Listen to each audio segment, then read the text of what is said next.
So Magnus Carlsen is renowned for being a phenomenal positional chess player, but he also knows how to turn on the tactics. And this is a really nice miniature demonstrating that and culminating in a queen sack. So let's see what happened. Vishy Anand, no less, was the opponent. This is the Zurich Chess Challenge 2014 and it's Blitz chess. I'll link the game in the description. So Magnus kicks off with knight f3.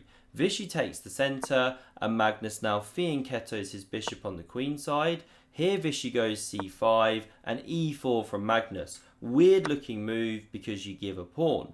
But here's the idea, hop with the knight, win it back, knight c3, queen e2, could also be on the cards to win the pawn. And if black goes f5, desperately trying to hold on, well it's quite weakening, bishop b2 is the next best move. I mean black can play like this, white is going for a genuine gambit, but there's good compensation for white, weaknesses around the king. So what we see instead is knight f6, Magnus develops the second knight and Vishy gives up on the pawn, just carries on his development. So we see bishop c4 now from Magnus, not rushing to recapture and picking up a tempo here against this pawn, forcing e6, which now hems in this bishop's development. We get bishop b2, bishop e7, both players castle, and now Magnus takes that pawn. He's running out of useful moves, so it makes sense to grab it back. And he goes with that knight to immediately open up the bishop. So the knight takes on e4, the knight recaptures, and now here Vishy just slightly gets the pawn structure wrong. So when you're running this with Stockfish 16, it's going play a6, prepare b5, then bishop b7. That's the way to develop this one. And if a4, then b6, same idea, bring the bishop to the long diagonal and keep this one blunted. But what Vishy does is pawn e5. Now it makes some sense, of course. You're preparing to develop this bishop, plus you clamp on this square here, you blunt out this bishop, but Magnus has got a great response here to open up the position for his pieces. Can you guess what he played? It's a good kind of instructive positional moment. Put my phone on silent, pinging off. So the move that Magnus plays here is pawn to f4, and this is a problem for black. You can't go f6 because that pawn is pinned, and obviously you're now ripping open the diagonal for this bishop here.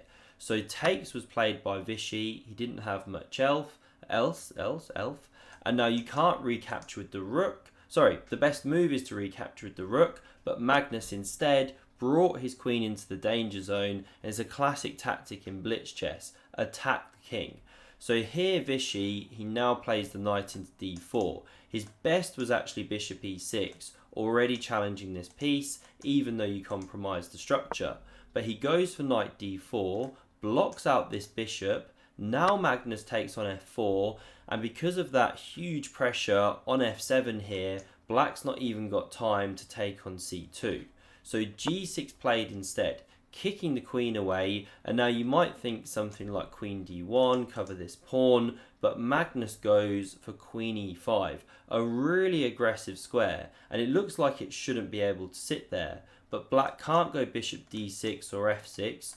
This knight is amazing, this pawn is pinned, and if this knight ever moves anywhere, well, look at the battery that white set up. You're threatening two different checkmates if the knight ever moves. So Vishy now goes really wrong by playing pawn b6, preparing to develop. But what he should do here is bishop e6. Yes, you compromise the pawn structure, and actually white can win this, win a pawn soon. This is the best line, and here black's just significantly worse. Okay, about a pawn worse, but it was still the way to go. But bishop e6, not played. Vishy goes b6, and now look at the eval bar race up on the left-hand side. It's about +5 for white now. So Magnus, he brings the final piece into the attack, and now Vishy goes bishop f5 to shut out the f-file.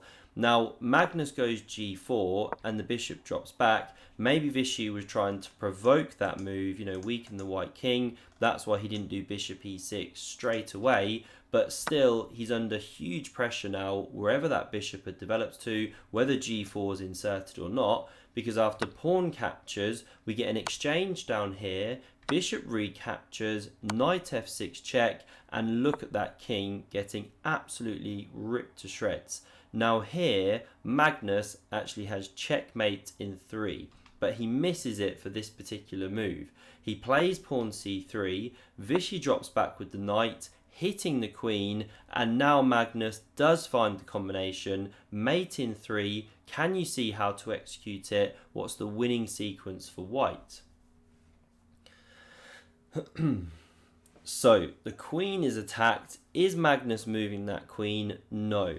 Well done if you found the move of knight to e8 check. And the reason it's good on that square is that now you're taking control of g7 and you're interrupting the connection between queen and bishop here. So if this knight is captured, I mean Vishy resigned in that position, then the rook slams down here and delivers a checkmate. And this knight, controls the escape square plus blocks the queen out here. So it's a really elegant kind of combination.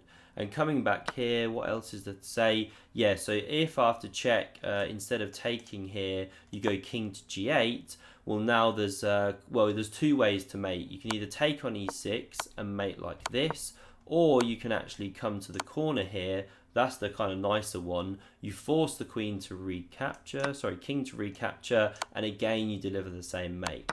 So just a nice miniature game there. This was the final position. Really enjoyed this one. Do hit subscribe if you never want to miss a future video and see another epic game. Check out the video on screen. Thanks very much for watching, and I hope to see you soon.